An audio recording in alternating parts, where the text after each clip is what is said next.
Hello, welcome to another mini blog. আমরা এখন আছি লামাহাটা পার্কে। লামাহাটা পার্কের এন্ট্রি ফি হচ্ছে 20 টাকা করে। এই যে আমরা টিকিট নিয়ে নিলাম। এটা ইকো ট্যুরিজম পার্ক।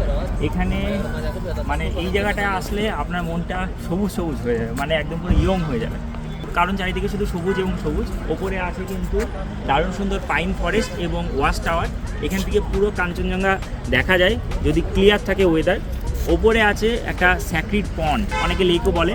এখানে একটা ছোট্ট ট্রেক আছে 750 মিটারের, হেঁটে হেঁটে হেঁটে হেঁটে জঙ্গলের মাঝ দিয়ে, মানে পাইন ফরেস্টের মাঝ দিয়ে, এই যে পাইন ফরেস্ট আছে, এই পাইন ফরেস্টের মাঝ দিয়ে সেই পন্ডে যেতে হয়।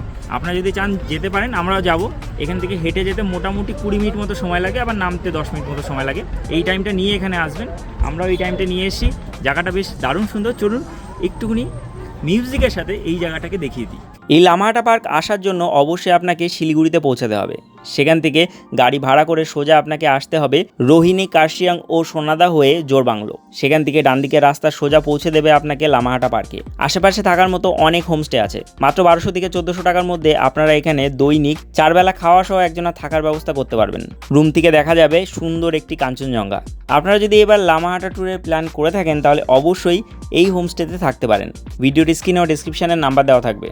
সুন্দর সুস্বাদু বাঙালি খাবার আপনাকে মুগ্ধ করবে, আর পাশে হেঁটে হেঁটে যেতে পারবেন এই লামাহাটা পার্কে।